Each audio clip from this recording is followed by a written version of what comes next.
तो नमस्कार दोस्तों, अघोर साधना में आप सबका स्वागत है। जैसा कि मैंने कम्युनिटी टैब में डाला था कि यक्षिणी की आपको साधना बताऊंगा और ऐसी यक्षिणी की बताऊंगा जो आपको पैसों से माला माल कर देगी। तो मैंने वीडियो कल की डेट में डालना था, लेकिन मैं डाल नहीं पाया, वो थोड़ी मजबूरी हो गई। किसी का ट्रीटमेंट के लिए कुछ लोग आए हुए थे बाहर से, तो उनका ट्रीटमेंट करने में मैं बिज़ी था। ठीक है, तो आज मैं आपको बताऊंगा यक्षिणी के बारे पूरी डिटेल, और ऐसी यक्षिणी की साधना बताऊंगा जो आपको अगर घर में आपके धन की कमी है, आपके ऊपर कर्जा है, आप कर्जे से मुक्ति पाना चाहते हो और आप ये चाहते हो कि आप करोड़पति बने, आप लखपति बने,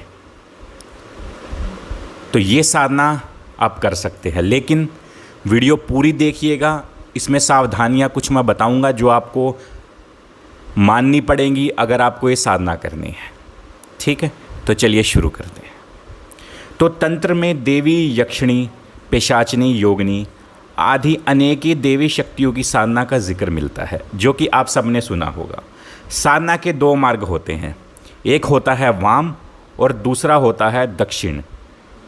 दो तरह की शक्तियाँ होती हैं, एक देवीय और दूसरी है राक्षसी। व्यक्ति को खुद तय करना होता है कि उसे किस तरह की साधना करना चाहिए।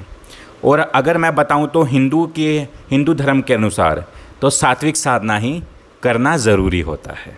ठीक है, आज जो मैं आपको साधना बताने जा रहा हूं, ये साधना आपको ऐसे ऐसे सवालों के आपके जवाब दे सकती है, आपको धन की कमी आपकी दूर कर सकती है, और बड़े से बड़े कार्य जो आप सोच भी नहीं सकते वो ये साधना आपको कर सकती है। तो सबसे पहले तो मैं आपको यक्षिणी की पूरी डिटेल्स बताऊंगा।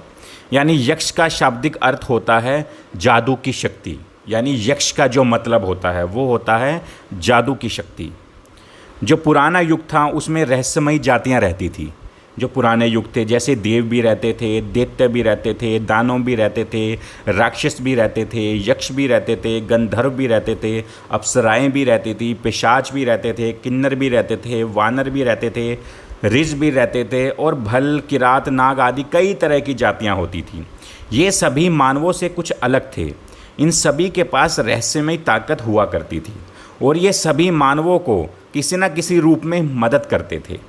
देवताओं के बाद देवियों शक्तियों के मामले में यक्ष का ही नंबर आता है। कहते हैं कि यक्षिणियाँ सकारात्मक शक्तियाँ हैं तो पिशाचिनियाँ नकारात्मक। बहुत से लोग यक्षिणियों को भी किसी भूत प्रेत की तरह मानते हैं। ठीक है, यक्षिणी साधक के समक्ष एक बहुत ही सौम्य और सुंदर स्त्री के रूप में प्रस्तुत होती है। प्रमुख 8 यक्ष और यक्षिणियाँ भी होती हैं। ये 8 यक्षिणियों के नाम हैं सुरसुंदरी, मनोहारिणी, कनकावती, कामेश्वरी, रतिप्रिया, पद्मनी, नटी और अनुरागिणी। यह जो है ये 8 यक्ष और यक्षिणियाँ हैं जो प्रमुख होती है। अनुरागिणी यक्षिणी, यह यक्षिणी यदि साधक पर प्रसन्न हो जाए तो वह उसे नित्य धन, मान, यश आदि से माला माल कर देती है। साधक की तैयारी, यानी आपको किस तरह की साधना करनी है और आपने कौन सी यक्षिणी की साधना करनी है। आपने करनी है अनुरागिणी यक्षिणी की साधना, क्योंकि आपको पैसों की तंगी से दूर होना है, और आपको और भी कई ऐसे काम हैं जो ये यक्षिणी कर सकती है। इसकी साधना कैसे करनी है, साधना की तैयारी कैसे करनी है, ध्यान से सुनिएगा। यह साधना घर में नहीं, किसी एकांत स्थान पर करनी होती है जहाँ कोई विघ्न ना डाले, यानी कोई टोक टुकाई ना हो। और ये साधना आपको रात्रि में करनी है। साधना के पहले यक्षिणी का चित्र साधना स्थल पर लगा ले। चित्र आपको मैं वीडियो पे नज़र आ रहा होगा, ये यक्षिणी का चित्र है। साधना काल में किसी भी प्रकार की अनुभूति हो तो उसे किसी को बताना नहीं चाहिए। हवन और पूजा की संपूर्ण सामग्री एकत्रित कर ले। साधना स्थल पर पर्याप्त भोजन, पानी और अन्य प्रकार की दैनिक जरूरत की व्यवस्था करके रखे, ताकि साधना छोड़कर कहीं आपको जाना ना पड़े। अब साधना की विधि क्या है। भोजपत्र पर लाल चंदन से अनार की कलम द्वारा किसी शुभ मुहूर्त में उस यक्षिणी का नाम लिखकर उसे आसन पर प्रतिष्ठित करने का उचित रीति से आह्वान करके उनकी पूजा करें। उसके बाद उपरोक्त मंत्र का जप आरंभ करें। कम से कम 10,000 और ज़्यादा से ज़्यादा 1,00,000 तक का जप संकल्प लेकर ही करें, क्योंकि जो मंत्रों का जो जप किया जाता है वो हमेशा संकल्प लेकर करना चाहिए। जितने भी संख्या का जप का संकल्प लिया है उतना जप करने के बाद कम से कम 108 बार हवन में आहुति देकर हवन करें। यानी जितना भी आपने संकल्प लिया है, 10,000 का लिया है या 1,00,000 का लिया है, तो आपको जब ये आपका संकल्प पूरा हो जाए तो आपने हवन करना है और 108 बार आहुतियाँ देनी है उस हवन में। जप और हवन समाप्त होने के बाद वहीं सो जाएं। यह साधना की संक्षिप्त विधि है और ये साधना किसी जानकार के निर्देश अनुसार ही करें, यानी किसी के निर्देश के बिना ये साधना बिल्कुल ना करें, क्योंकि साधना जितनी सुनने में अच्छी लगती है ना, जब रियल लाइफ में करने जाओगे ना तो उतनी भयंकर साबित होती है। साधना को कभी भी छोटा मत समझो और किसी भी साधना को कभी कमज़ोर मत समझो, ठीक है। चाहे सात्विक हो, चाहे यक्षिणी हो, चाहे भूत प्रेत की हो या किसी भी तरह की हो, साधना कभी भी छोटी मत समझो, छोटा समझ के बंद करो। लोगों की भलाई के लिए साधना करो। अगर तुम लोगों का भला करोगे तो तुम्हारा भी भला होगा। अगर तुम लोगों का गलत करोगे तो कल को तुम्हारा भी गलत ही होगा। समझ गए। और कई लोग मेरे पास मैसेज करते हैं, गुरुजी मुझे तंत्र साधना करनी है, मुझे तंत्र सीखना है, मुझे तंत्र सीखना है। 2 साल पहले मैंने वीडियो बनाई थी कि जिनको तंत्र सीखना है हम फीस लेते हैं, आओ और सीखो। हम किसी को धोखे में नहीं रखते, जो बात होती है साफ क्लियर बताते हैं। अगर आप पेमेंट कर सकते हो, अफोर्ड कर सकते हो तो आप आइए और सीखिए, हमारी तरफ से मोस्ट वेलकम। लेकिन एक डाउट आपका क्लियर करना चाहता हूँ मैं। आजकल के जो हमारे लड़के होते हैं, जो बच्चे होते हैं, 18-18 साल के जो बच्चे होते हैं, 19-20 साल के जो बच्चे होते हैं, वो तंत्र साधना में आने के लिए बहुत इच्छुक है।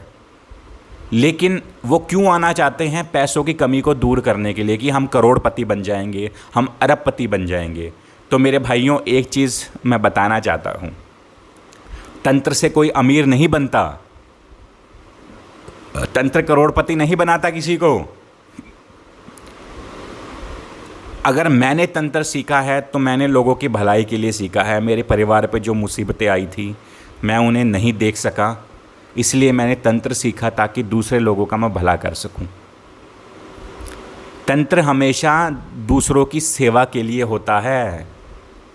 अगर तुम अच्छे काम करोगे ना तो तुम्हें सब कुछ मिलेगा, पैसा भी मिलेगा, गाड़ी भी मिलेगी, हर एक चीज़ मिलेगी।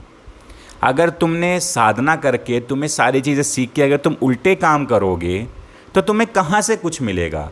साधना सीखनी है, तंत्र सीखना है तो दिमाग में जो ये गंदे विचार है, ये अपना मतलब अपने सेल्फिश के चक्कर में मैं दुश्मनों को सबक सिखा दूंगा, जिसने मेरे परिवार को बर्बाद किया मैं उसको ये कर दूंगा, मैं उसको, कभी सोच के मत करना ये चीज़ें, कभी सोच के मत सीखना ये चीज़ें, कभी कामयाब नहीं हो पाओगे। सीखनी है भलाई के लिए सीखो लोगों की।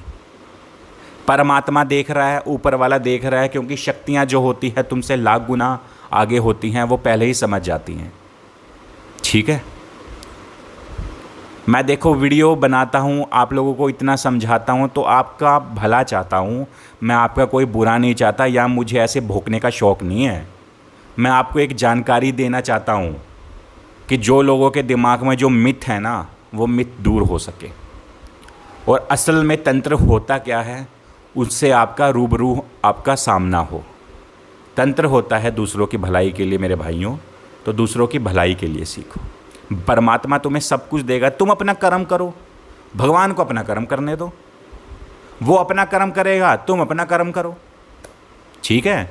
अगर वीडियो अच्छी लगी हो तो वीडियो को लाइक कीजिएगा, वीडियो को शेयर कीजिएगा और मेरे चैनल अघोर साधना को सब्सक्राइब कीजिएगा। जो लोग भी बात करना चाहते हैं, डिस्क्रिप्शन बॉक्स में मेरी पूरी डिटेल्स है, बात कर सकते हैं। कोई भी साधना पूछना चाहते हो तो व्हाट्सअप है, नीचे ईमेल है, पूछ सकते हैं। और चैनल को सब्सक्राइब ज़रूर करके जाइएगा, क्योंकि मैं आजकल के 1-2 दिन पहले मैं चेक कर रहा था कि आप लोग वीडियो तो देख लेते हो लेकिन कई लोग सब्सक्राइब नहीं करते, तो सब्सक्राइब ज़रूर कीजिएगा। तो धन्यवाद।